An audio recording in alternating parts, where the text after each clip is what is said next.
Hey everybody, Brody here with Brody's Garage. Today is June 13th.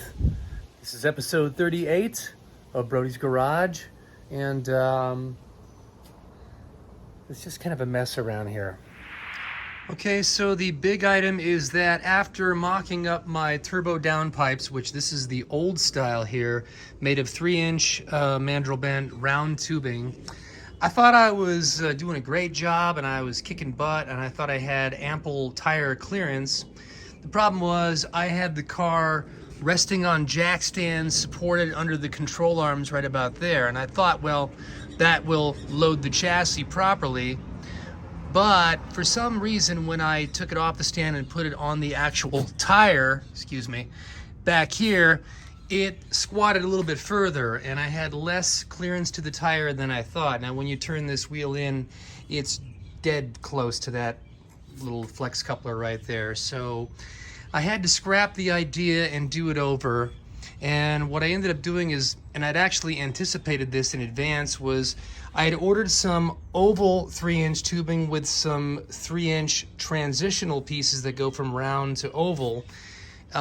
For this very idea. I thought I was going to get away with the round tubing, but as it turned out, I don't have the room for it. So I went back, pulled this whole side off, cut the pieces apart, and I put together this assembly here. As you can see, the oval tubing tucks pretty tightly to there. I'm probably going to have to go back, mark this once it's done, and then do a little bit of massaging with the floor pan sheet metal to give it a little bit more clearance than I have there. It's not done yet, but it is sort of hanging in place with a couple hangers, one there and one right underneath there. And that's as far as I got with this side, and it's just tacked in place, but I'm feeling better about this than the old style. So that's what's going on with that. This piece of tubing here is designated for the steam vent block right there. And it's going to come up to a fitting here that I still need to cut and weld into the tank there. And then I'll use like a 90 swivel there. I started on my wiring. As you can see, I've got some wires, just a mess of wires poking through there. I decided to do a couple things. First of all, you might have noticed that this is all open here. That's because I bailed out on the idea of the inner fender panels, which are currently over there, and I probably will not be using those after all. I ordered these from Speedway Motors, and this is, I think, what they called their G-Comp series. They must make a complete front end. All I know is I was looking for a fender brace made out of sheet metal, and I found one. And it seems to fit pretty well. I have not actually put the fenders back on here yet, but I think they're gonna be fine. And it mates up to my TCI, plates right there and everything, and the radiator support. So it's there as a structural piece to kind of hold everything together. And then when I'm done with my downpipe plumbing, I'm gonna fabricate some other sheet metal piece to block up as much of the wheel as possible. At the same time, I might leave some of it exposed. That way we have more heat dissipation outside of there. So that's what's going on with that. As far as the wiring goes, I have a panel that's been sitting in a box over here, well, since kind of the early days of this process. And it's from Painless Wiring. And would you like to see it? Okay, let's do it. Open up. So let me turn on some light here.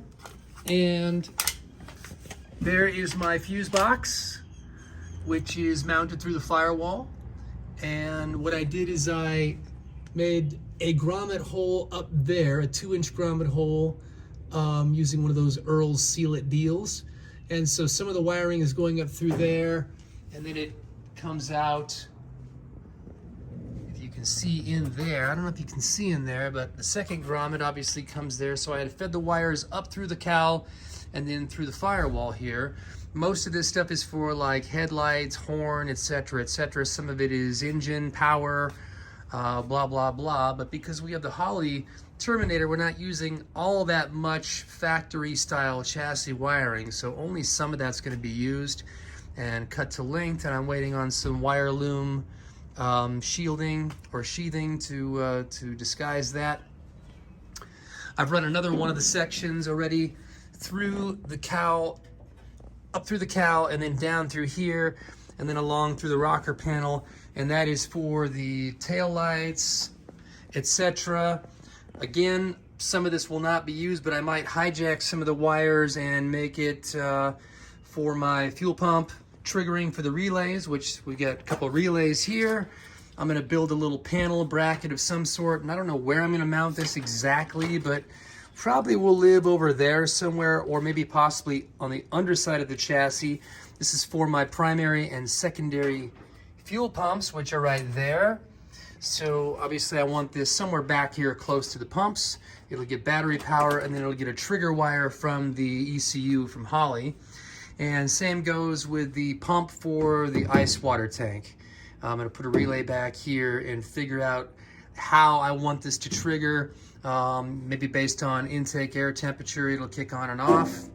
So that's what's going on with that. I still have to wire up amps for the subs, which that can happen at a later date. My focus right now is to get the car running or started and at least, you know, basic functions. I did throw the steering wheel and hub on today, which I kind of dig that steering wheel. I don't know if it's ultimately the one that I want. It's a little big. Now that I've kind of thought about it, maybe I should have gone with one with a little bit of a thicker modern grip. This is kind of a thin rail, and you'll also notice that it has the aluminum backside, which I dig the look of it. I mean, I think it looks super trick, but in the Las Vegas summers, do I want a 1,000-degree steering wheel? I don't know. So it looks great. Is it the final solution? I don't know. I put in my turn signal levers and tilt column levers, and I threw in the Dakota digital dash, and I'm going to start wiring all this stuff up here. So you can see everything's kind of a mess right now, but the Dakota gets its signals actually from a little interface that ties in with the Holley ECU. Holley gets all of its sensor readings from the engine and sends that information over to the Dakota digital dash. So, you know, my speedometer, tach, oil pressure, water temperature, etc. readouts will all come from there. As you can see here, I've got a new cross member for my transmission from TCI, and I went down to Southern California a couple weeks ago to perform with my Zeppelin USA tribute band, and we do this thing called the Brea Summerfest, which we used to do every year, and because of COVID, we haven't been there for a few years, but it was great to come back. While I was in Southern California, I got to go visit the total cost involved factory, and I'll take you on a little tour of that right now. So I'm in Southern California today to perform with my Zeppelin USA group, and I just happened to realize I'm 30 minutes from TCI, so here I am with Evan over here at Total Cost Involved. Say hi. Hey, how's it going, guys? What's He's up? working on a badass Nova twin turbo. That's right. Here to get a new transmission cross member and some engine mounts, and holy shit, what a great facility. Right on. Good to see you. TCI. These all truck chassis here? Those are 47 to 54. Where's the other guys? And what's this here? This is an F100 that's getting the new Godzilla. So I'm sitting here with Jason Ness here. He's a guy that I befriended on social media. I've been following this guy's progress since I started mine. Totally inspirational. He's got one of the baddest Novas I've ever seen.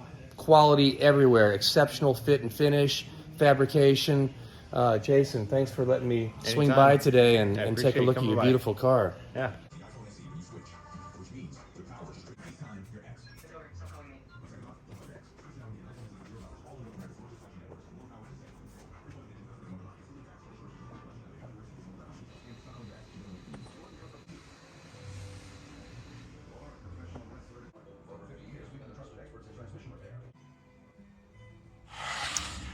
So now that I got the cross member back in place, everything is cool except for the fact that the 4L80E transmission is so much longer. The only available position that this sort of worked was the very last set of bolt holes on the subframe connectors, and because of that, I'm going to need to get some 1/4-inch thick steel plate and extend this bracket here back so that I can take advantage of the second bolt holes on either side. As far as the angles go, I think the transmission is sitting about where I want it, and I may have to compensate the rear pinion yoke angle slightly, but that's where it's gonna live as far as I'm concerned. Regarding the exhaust, there's the oval pipe that transitions back into round tubing, and then I will have to build my system. It's gonna come back here and then cross over towards the center, towards the drive shaft, make its way back towards the muffler and then over the axle. So as far as remaining items to do, the big item still is that exhaust turbo downpipe, and once I get the downpipes in place, I have to merge my wastegate dumps into those pipes. So that's a whole other process there. I've got to finish mounting my power steering reservoir and hoses. I've got wiring to finish up. Oh, I did mount my transmission cooler. Let's check that out. There it is. So I just made some brackets and strapped them up here and used some nutserts to screw those into there. And another set of brackets that go over this cross member. I just have to tap a hole there so I can put a screw on the top of this. But the lines are run and they go over the sway bar back to the transmission. So the transmission cooler is there. I am going to put a front spoiler of some sort here, and I'm going to try to figure out a way to utilize that sort of low pressure thing to get airflow to flow up here. I know it's not the ideal location for a transmission crossmember, but maybe with some engineering I can actually make it worthwhile. As far as the turbo air filters, I'm still a little bit up in the air, get it, air, as to what I'm going to do with the filters. I can fit a filter like this guy behind the radiator support, so you know it could live down in there. The problem is getting it in and out is going to be a bitch without loosening the clamps or removing the cowl radiator support. I'm not sure how I'd get that in and out. I could also put this on the front side if I've got enough clearance between the grill and this, which I think I do. This could live in there, and then I could connect it with a silicone coupler, you know, like a 4-inch diameter ID silicone coupler would connect the two, and that might be what I'm gonna do. Hey, will this thing make full power? No, obviously not. These things are probably rated to 350 horsepower each, so, you know, what, 700 horsepower? If I ever really want to go racing or take this thing to its limit, I'm going to have to lose the filters, obviously, and maybe go with like just a mesh turbo guard or something like that. I don't want any boulders or birds flying in there, but I know that to make maximum power, I can't do it with a filter. But this is for my everyday driving, you know, street car cruising and all that. When I want to go racing, the filters come off. All right, so I think that's it for today. It's time to go give the kids a bath and give Daddy a beer. So you guys take care. Thank you all for following along with my little journey here. It's, man, sometimes it kicks my butt, I gotta be honest with you, and some days I come out here and I feel defeated, but then there's other days where I go, all right, I'm gonna get you. And it is coming along. It is coming together. I'm happy with the progress. I keep saying a week from now I'm gonna get this thing fired up, and it's just taking a little bit longer. I'm not getting the hours on it that I would like to some days, but you know, it is making progress slowly but surely. If you guys see anything that I'm missing or you'd like to comment below, I appreciate listening to you guys and your suggestions. So until the next episode, I'll be looking for your comments. Please subscribe if you haven't already, and I'll see you on the next one. Bye-bye.